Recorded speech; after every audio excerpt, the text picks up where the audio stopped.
जय जगन्नाथ बंधुगण आज आम जानिबा 19 एप्रिल 2026 रविवार दिन द्वादश राशि राशिफल विषय। एही दैनिक राशिफल चंद्रंक गोचर गणना को नहीं आधारित एवं चंद्रंक गोचर गणना आम जीवन में बहुत प्रभाव पकई थाए। तो आसंतु सर्वप्रथमे जानिबा आजिर तिथि और राशि नक्षत्र विषय। आज हेउची 19 एप्रिल 2026 रविवार बैशाख शुक्लपक्ष द्वितीया दिवा 10 घंटा 49 गति तृतीया। आज द्विजा नक्षत्र दिवा 7 घंटा 10 गति कृतिका नक्षत्र। आज मेष चंद्र दिवा 12 घंटा 30 गति वृष चंद्र। आजिर पर्वोत्सव परशुराम जयंती। आजिर शुभ बेला प्रातः 6 घंटा 23 रु 9 घंटा 46 पर्यंत। आजिर सूर्योदय प्रातः 5 घंटा 31 मिनिट। आजिर सूर्यास्त संध्या 6 घंटा 14 आज मेष राशि घात चंद्र एवं मेष राशि घात बार। आज बैतालु खाइबा निषिद्ध। तो बंधुगण आसंतु जानिबा आजिर राशिफल विषय।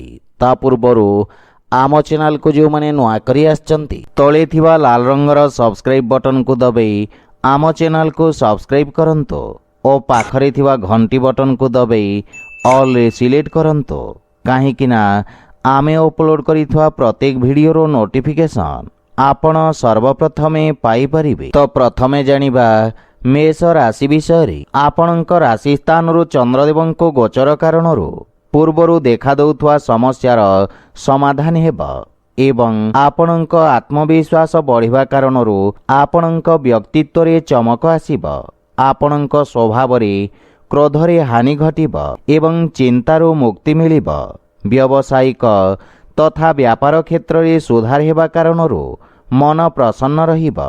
आपण निज कार्य क्षेत्र रे किछि नुआ परिवर्तन करिवे जहा भविष्यत रे आपणको सकारात्मक परिणाम प्रदान करिबा। पारिवारिक जीवन रे जीवन साथी आपणक व्यक्तित्व रे आसीथिबा परिवर्तन रु प्रभावित हेबे। संतान पक्षरु कोनोसी प्रकार शुभ समाचार आपणक चिंता को कम करिबा।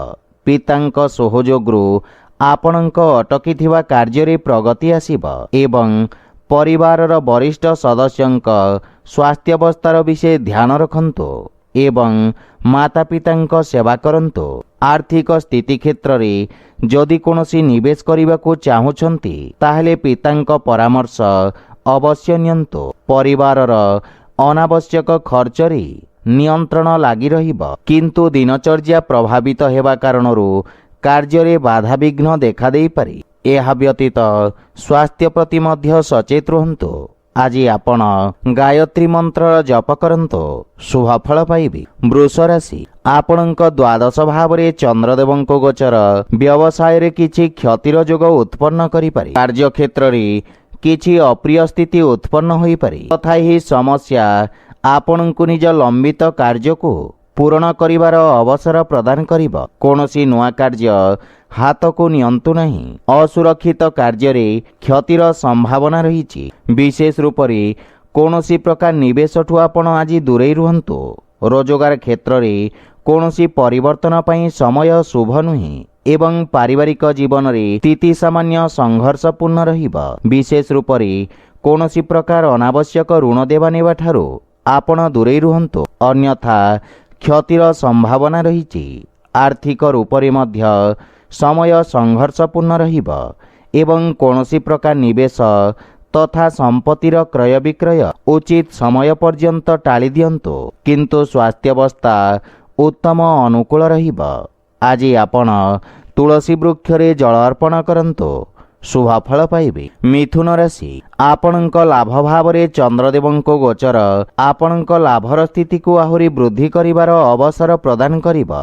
अटकी थिबा कार्य रे प्रगति आसीबा एवं आकस्मिक धन लाभर मध्य जोग रहिछि। वाणिज्य व्यवसाय क्षेत्र रे आपणक द्वारा पूर्वरु करा जाइथिबा कार्य आपणको उत्तम परिणाम प्रदान करिबा एवं व्यवसाय रे वृद्धि हेबा तथा पदोन्नति और वेतन वृद्धिर संभावना रहिछि। पारिवारिक जीवन रे जीवन साथींक सहित कोनोसी कथा को नहीं मनमतांतर देखा देई पारे। मातांक पूर्ण सहयोग ଆପଣଙ୍କୁ ପ୍ରାପ୍ତି ହେବ ଏବଂ ପାରିବାରିକ ବାତାବରଣ ସୁଖଦ ରହିବ। ଛୋଟ ବାଳକମାନଙ୍କ ସହିତ ଉତ୍ତମ ସମୟ ବ୍ୟତୀତ କରିବେ। କାର୍ଯ୍ୟ ବ୍ୟସ୍ତତାରେ ମଧ୍ୟ ବୃଦ୍ଧି ଘଟିବ। ପ୍ରେମ ଜୀବନରେ ନୂଆ ଉର୍ଜାର ସଞ୍ଚାର ହେବ ଏବଂ ଆର୍ଥିକ ସ୍ଥିତି ସୁଦୃଢ଼ ହେବାକୁ ଲାଗିବ। ଅନାବଶ୍ୟକ ଖର୍ଚ୍ଚରେ ନିୟନ୍ତ୍ରଣ କରିବାର ଆବଶ୍ୟକତା ରହିଛି, କିନ୍ତୁ ସ୍ୱାସ୍ଥ୍ୟ ପ୍ରତି ବିଶେଷ ଧ୍ୟାନ ରଖନ୍ତୁ ଏବଂ ଦିନଚର୍ଯ୍ୟାକୁ ନିୟମିତ ରଖିବାର ପ୍ରୟାସ ସହାୟକ ସିଦ୍ଧ ହେବ। ଆଜି ଆପଣ ଗୋମାତାଙ୍କ ସେବା କରନ୍ତୁ, ଶୁଭଫଳ ପାଇବେ। କର୍କଟ ରାଶି, ଆଜି ଆପଣଙ୍କ କାର୍ଯ୍ୟକ୍ଷେତ୍ରରେ ନୂଆ ଯୋଜନାରେ ପ୍ରଗତି ହେବ। ବ୍ୟବସାୟୀମାନଙ୍କ ପାଇଁ ରୋଜଗାରର ନୂଆ ଉତ୍ତମ ଅବସର ପ୍ରାପ୍ତି ହେବ। ଉଚ୍ଚ ଅଧିକାରୀଙ୍କ ପୂର୍ଣ୍ଣ ସହଯୋଗ ମିଳିବ ଏବଂ ରାଜକୀୟ ପକ୍ଷରେ ଯୋଡ଼ି ହୋଇଥିବା ବ୍ୟକ୍ତିଙ୍କୁ ଆର୍ଥିକ ଲାଭ ମିଳିବ। ନୂଆ ବ୍ୟବସାୟର ପ୍ରାରମ୍ଭ କରିବା ପାଇଁ ସମୟ ଅତ୍ୟନ୍ତ ଶୁଭ ରହିବ ଏବଂ ଲାଭର ସ୍ଥିତି ଉତ୍ତମ ଅନୁକୂଳ ରହିଛି। ଆପଣଙ୍କ ନୂଆ ବିଚାର ତଥା କ୍ରାନ୍ତିକାରୀ ଭାବନା କାର୍ଯ୍ୟକ୍ଷେତ୍ରରେ ଉତ୍ତମ ପରିଣାମ ପ୍ରଦାନ କରିବ। ପାରିବାରିକ ଜୀବନରେ ପିତାଙ୍କ ସମ୍ପର୍କରେ ସୁଧାର ଆସିବ ଏବଂ ପରିବାରରେ ହସ ଖୁସିର ବାତାବରଣ ଲାଗି ରହିବ। ସନ୍ତାନ ଆପଣଙ୍କ ମାର୍ଗଦର୍ଶନର ଅନୁସରଣ କରିବେ। ଆପଣ ଜୀବନସାଥୀଙ୍କ ଭାବନାକୁ ସମ୍ମାନ କରିବେ, ସେଥିପାଇଁ ପ୍ରେମରେ ମଧୁରତାର ଭାବ ରହିବ। ଆର୍ଥିକ ସ୍ଥିତିରେ ଆୟର ନୂଆ ସ୍ରୋତର ନିର୍ମାଣ ନିଶ୍ଚିତ ଅଟେ। ଆର୍ଥିକ ସ୍ଥିତି ସୁଦୃଢ଼ ହେବାକୁ ଲାଗିବ ଏବଂ ସ୍ୱାସ୍ଥ୍ୟାବସ୍ଥା ଉତ୍ତମ ଅନୁକୂଳ ରହିବ, କିନ୍ତୁ ଶ୍ୱାସ ସମ୍ବନ୍ଧିତ ରୋଗୀ ସ୍ୱାସ୍ଥ୍ୟାବସ୍ଥାର ବିଷୟ ଧ୍ୟାନ ରଖନ୍ତୁ। ଆଜି ଆପଣ ଅସହାୟ ବ୍ୟକ୍ତିଙ୍କୁ ସାହାଯ୍ୟ କରନ୍ତୁ, ଶୁଭଫଳ ପାଇବେ। ସିଂହ ରାଶି, ଆପଣଙ୍କ ଭାଗ୍ୟ ଭାବରେ ଚନ୍ଦ୍ରଦେବଙ୍କ ଗୋଚର ପୂର୍ବ ସମୟରୁ ଚାଲି ଆସୁଥିବା ସମସ୍ୟାର ସ୍ଥିତିରେ ସୁଧାର ଆଣିବ। ଭାଗ୍ୟ ଆପଣଙ୍କ ସପକ୍ଷରେ ରହିବ। ଅସୁରକ୍ଷିତ କାର୍ଯ୍ୟ ତଥା ସେୟାର ମାର୍କେଟ ଆଦିରେ ଆପଣ ଲାଭବାନ ହେବେ ଏବଂ ବିଦ୍ୟାର୍ଥୀ ଛାତ୍ରଛାତ୍ରୀମାନଙ୍କ ପାଇଁ ସମୟ ଅନୁକୂଳ ହେବାକୁ ଲାଗିବ। ରୋଜଗାର ପାଇଁ ପ୍ରୟାସରତ ବ୍ୟକ୍ତିଙ୍କୁ କିଛି ଶୁଭ ସମାଚାର ମିଳିବ ଏବଂ ପାରିବାରିକ ସମ୍ପର୍କରେ ଦେଖାଦେଉଥିବା କଠୋରତା ଦୂର ହେବ। ମାନସିକ ଚିନ୍ତାରୁ ମୁକ୍ତି ମିଳିବ। ପରିବାର ସଦସ୍ୟଙ୍କ ସହଯୋଗ ପ୍ରାପ୍ତ ହେବାରୁ ବ୍ୟବସାୟିକ କ୍ଷେତ୍ରରେ ମଧ୍ୟ ସନ୍ତୁଷ୍ଟି ଅନୁଭବ କରିବେ। ପୂର୍ବରୁ ଦେଖାଦେଉଥିବା ସମସ୍ୟାରୁ ମଧ୍ୟ ମୁକ୍ତି ମିଳିବ, କିନ୍ତୁ ମାତାଙ୍କ ସହିତ ନିଜ ସମ୍ପର୍କର ବିଷୟ ଧ୍ୟାନ ରଖନ୍ତୁ। ଛୋଟ ଭାଇ ଭଉଣୀଙ୍କ ସହଯୋଗରୁ ଲାଭ ପ୍ରାପ୍ତି ହେବ ଏବଂ ଆର୍ଥିକ ସ୍ଥିତିରେ ସେୟାର ମାର୍କେଟ ଆଦିରୁ ଆକସ୍ମିକ ଲାଭର ଯୋଗ ରହିଛି। ଆର୍ଥିକ ସ୍ଥିତିରେ ସୁଧାର ହେବ। ସ୍ୱାସ୍ଥ୍ୟ ପକ୍ଷ ମଜବୁତ ରହିବ ଏବଂ ଅସ୍ଥାୟୀ ରୋଗରୁ ମୁକ୍ତି ମିଳିବ। ଆଜି ଆପଣ ଭଗବାନ ଶିବଙ୍କ ଆରାଧନା କରନ୍ତୁ, ଶୁଭଫଳ ପାଇବେ। କନ୍ୟା ରାଶି, ଆପଣଙ୍କ ଅଷ୍ଟମ ଭାବରେ ଚନ୍ଦ୍ରଦେବଙ୍କ ଗୋଚର କାରଣରୁ ଆପଣଙ୍କୁ ନିଜ କାର୍ଯ୍ୟରେ କିଛି ସମସ୍ୟାର ସାମ୍ନା କରିବାକୁ ପଡ଼ିପାରେ, କିନ୍ତୁ ଆକସ୍ମିକ ଧନଲାଭର ଯୋଗ ରହିଛି। ସାମାଜିକ କାର୍ଯ୍ୟରେ ଆପଣଙ୍କ ଯୋଗଦାନ ଆପଣଙ୍କ ପ୍ରଭାବ କ୍ଷେତ୍ରରେ ବୃଦ୍ଧି କରିବ। ବିପରୀତ ପରିସ୍ଥିତିରେ ମଧ୍ୟ ଆପଣଙ୍କ କାର୍ଯ୍ୟ କରିବାର କ୍ଷମତା ଆପଣଙ୍କ ସହକର୍ମୀମାନଙ୍କୁ ପ୍ରଭାବିତ କରିବ। ପାରିବାରିକ ଜୀବନରେ ପରିବାରର କୌଣସି ସଦସ୍ୟଙ୍କ ସହିତ ମତଭେଦ ଦେଖାଦେଇପାରେ, କିନ୍ତୁ ଆପଣ ନିଜ ବାଣୀର କୌଶଳରେ ସମସ୍ତଙ୍କୁ ପ୍ରଭାବିତ କରିବେ। ଜୀବନ ସାଥୀଙ୍କ ସହିତ ସମ୍ପର୍କରେ ପ୍ରଗାଢ଼ତା ଆସିବ, କିନ୍ତୁ ପିତାଙ୍କ ସ୍ୱାସ୍ଥ୍ୟାବସ୍ଥାର ବିଷୟ ଧ୍ୟାନ ରଖନ୍ତୁ। ପ୍ରେମ ସମ୍ବନ୍ଧରେ ମାନସିକ ଶାନ୍ତି ବା ପ୍ରସନ୍ନତା ଅନୁଭବ କରିବେ। ଆର୍ଥିକ ସ୍ଥିତିରେ ଆର୍ଥିକ ଲାଭ ମିଳିବ। ଶୁଭ କାର୍ଯ୍ୟରେ କରାଯାଇଥିବା ନିବେଶ ଆପଣଙ୍କ ଲାଭର ସ୍ଥିତିକୁ ଦ୍ୱିଗୁଣିତ କରିବ। ମାନସିକ ଚିନ୍ତା ସ୍ୱାସ୍ଥ୍ୟାବସ୍ଥାକୁ ଖରାପ କରିପାରେ। ବିଶେଷ ରୂପରେ ଅନିୟମିତ ରକ୍ତଚାପ ରୋଗୀଙ୍କୁ ସ୍ୱାସ୍ଥ୍ୟାବସ୍ଥାର ବିଷୟ ଧ୍ୟାନ ରଖନ୍ତୁ। ଆଜି ଆପଣ ଭଗବାନ ଗଣେଶଙ୍କୁ ଦୁବ ଅର୍ପଣ କରନ୍ତୁ, ଶୁଭଫଳ ପାଇବେ। ତୁଳା ରାଶି, ଆପଣଙ୍କ ସପ୍ତମ ଭାବରେ ଚନ୍ଦ୍ରଦେବଙ୍କ ଗୋଚର ଆପଣଙ୍କୁ ନିଜ ସମସ୍ତ ସମସ୍ୟାକୁ ସାମ୍ନା କରିବାର ଶକ୍ତି ପ୍ରଦାନ କରିବ। ଆପଣଙ୍କୁ ଉଚ୍ଚ ଅଧିକାରୀଙ୍କ ସହଯୋଗ ପ୍ରାପ୍ତି ହେବ ଏବଂ ସମସ୍ତ ନିର୍ଣ୍ଣୟ ଆପଣଙ୍କୁ ଆଶାତୀତ ସଫଳତା ପ୍ରଦାନ କରିବ। ଯଦି ଭାଗିଦାରୀ ଭାବରେ କୌଣସି କାର୍ଯ୍ୟକୁ ପ୍ରାରମ୍ଭ କରିବାର ଯୋଜନା କରୁଛନ୍ତି, ତାହେଲେ ସମୟ ଅତ୍ୟନ୍ତ ଶୁଭ ରହିଛି। ବିଦ୍ୟାର୍ଥୀମାନଙ୍କୁ କିଛି ନୂଆ ଶିଖିବାର ଅବସର ମିଳିବ ଏବଂ ପାରିବାରିକ ଜୀବନରେ ଯେକୌଣସି ନୂଆ କାର୍ଯ୍ୟ ମାତା ପିତାଙ୍କ ଆଶୀର୍ବାଦ ନେଇକି କରନ୍ତୁ, ସଫଳତା ପାଇପାରିବେ। ସନ୍ତାନଙ୍କ ସ୍ୱାସ୍ଥ୍ୟ ତଥା ଭବିଷ୍ୟତ ସମ୍ବନ୍ଧିତ ଚିନ୍ତା ଆପଣଙ୍କୁ ବ୍ୟଥିତ କରିବ। ଜୀବନ ସାଥୀଙ୍କ ସହିତ ସମ୍ପର୍କରେ ମଧୁରତା ଆସିବ ଏବଂ ପରସ୍ପରର ଭୁଲ ବୁଝାମଣା ଦୂର ହେବ। ପ୍ରେମ ଜୀବନରେ ଏକ ନୂଆ ଜୀବନର ପ୍ରାରମ୍ଭ ହେବ। ଆର୍ଥିକ ସ୍ଥିତି ସୁଦୃଢ଼ ହେବ ଏବଂ ଆଂଶିକ ଲାଭ ମଧ୍ୟ ମିଳିବ। ରାଜକୀୟ କାର୍ଯ୍ୟରେ ସଫଳତା ପ୍ରାପ୍ତ କରିବେ। ପେଟ ସମ୍ବନ୍ଧିତ ରୋଗରୁ ମୁକ୍ତି ମିଳିବ, କିନ୍ତୁ ସ୍ୱାସ୍ଥ୍ୟାବସ୍ଥାର ବିଷୟ ଧ୍ୟାନ ରଖନ୍ତୁ। ଆଜି ଆପଣ ଭଗବାନ ବିଷ୍ଣୁଙ୍କୁ ତୁଳସୀ ଅର୍ପଣ କରନ୍ତୁ, ଶୁଭ ଫଳ ପାଇବେ। ବିଛା ରାଶି, ଚନ୍ଦ୍ରଦେବଙ୍କ ଆପଣଙ୍କ ଷଷ୍ଠ ଭାବରେ ଗୋଚର ଆପଣଙ୍କ ଖର୍ଚ୍ଚରେ ବୃଦ୍ଧି ଘଟାଇବ। ଆପଣ ନିଜ ବୁଦ୍ଧିବଳ ଓ କୌଶଳରେ ନିଜ ସମସ୍ତ ଲକ୍ଷ୍ୟକୁ ପ୍ରାପ୍ତ କରିବେ।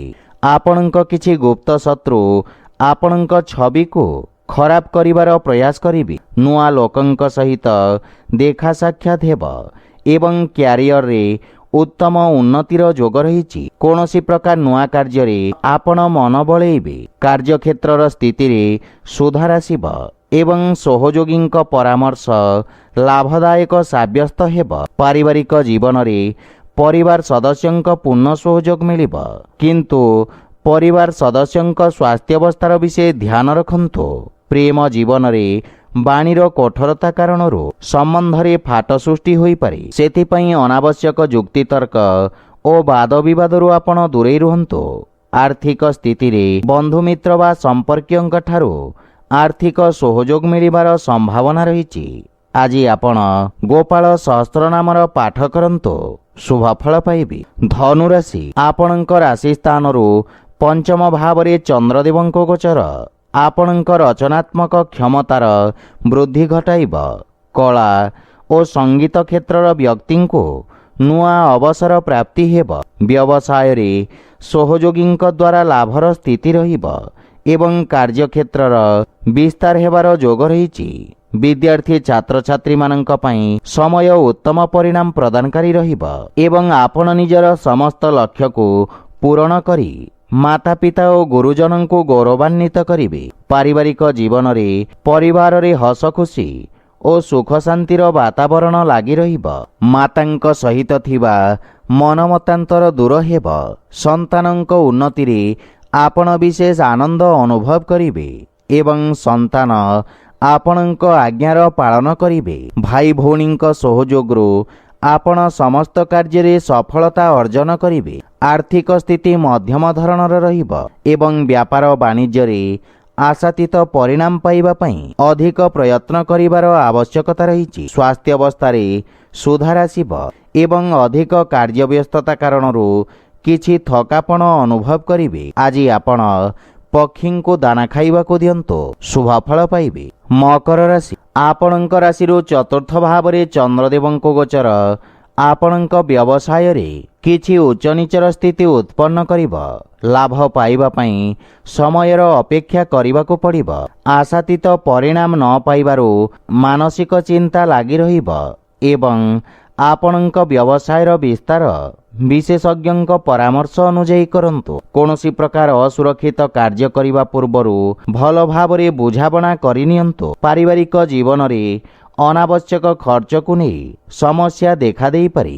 ବୈବାହିକ ଜୀବନରେ ଜୀବନ ସାଥୀଙ୍କ ସହିତ ଭୁଲ ବୁଝାମଣାକୁ ନେଇ ମନମତାନ୍ତର ଦେଖାଦେଇପାରେ।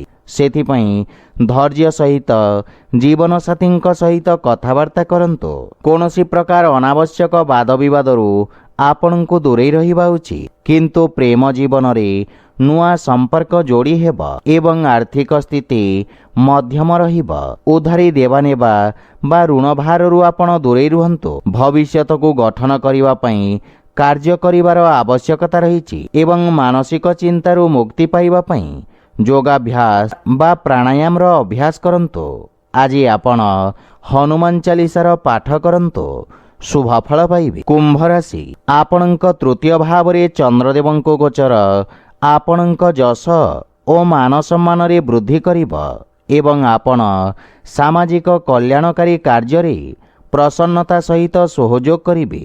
ଲୋକେ ଆପଣଙ୍କ କାର୍ଯ୍ୟକୁ ଏବଂ ଆପଣଙ୍କୁ ପ୍ରଶଂସା କରିବେ। ଆଜି ଆପଣଙ୍କୁ ସଞ୍ଚାର ମାଧ୍ୟମରେ ଲାଭ ମିଳିବ। ପାରିବାରିକ ଜୀବନରେ ପରିବାର ସଦସ୍ୟଙ୍କ ପୂର୍ଣ୍ଣ ସହଯୋଗ ମିଳିବ ଏବଂ ଜୀବନସାଥୀଙ୍କ ସମ୍ପର୍କରେ ପ୍ରଗାଢ଼ତା ଆସିବ। ପରସ୍ପର ମଧ୍ୟରେ ସହଯୋଗ ଓ ଉତ୍ତମ ବୁଝାମଣାର ଭାବନା ଉତ୍ପନ୍ନ ହେବ। ପିତାଙ୍କ ମାର୍ଗଦର୍ଶନ ଓ ସହଯୋଗ ମିଳିବ ଏବଂ ଆର୍ଥିକ ସ୍ଥିତି ଆହୁରି ସୁଦୃଢ଼ ହେବାକୁ ଲାଗିବ। ଆଜି ଆର୍ଥିକ ମହତ୍ୱାକାଂକ୍ଷାର ପୂର୍ତ୍ତି ହେବ, କିନ୍ତୁ ଅନାବଶ୍ୟକ ଖର୍ଚ୍ଚରେ ସାବଧାନ ରହିବାର ଆବଶ୍ୟକତା ରହିଛି। ପରିବାରର ସମସ୍ତ ସଦସ୍ୟଙ୍କ ସ୍ୱାସ୍ଥ୍ୟାବସ୍ଥାରେ ସୁଧାର ଆସିବ। ସେଥିପାଇଁ ସ୍ୱାସ୍ଥ୍ୟ ସମ୍ବନ୍ଧିତ ନିୟମର ପାଳନ କରନ୍ତୁ ଏବଂ ଦୈନିକ ଦିନଚର୍ଯ୍ୟାରେ ବ୍ୟବସ୍ଥିତ ରଖନ୍ତୁ। ଆଜି ଆପଣ ବଜରଙ୍ଗ ବାଣ ପାଠ କରନ୍ତୁ, ଶୁଭଫଳ ପାଇବେ। ମୀନ ରାଶି, ଚନ୍ଦ୍ରଦେବଙ୍କ ଆପଣଙ୍କ ଦ୍ୱିତୀୟ ଭାବରେ ଗୋଚର ଆପଣଙ୍କ କଳାତ୍ମକ ତଥା ରଚନାତ୍ମକ ପକ୍ଷକୁ ପ୍ରକାଶିତ କରିବ। ଆପଣଙ୍କ ପ୍ରତିଭାକୁ ସମାଜରେ ପରିଚୟ ଓ ପ୍ରସିଦ୍ଧି ମିଳିବ।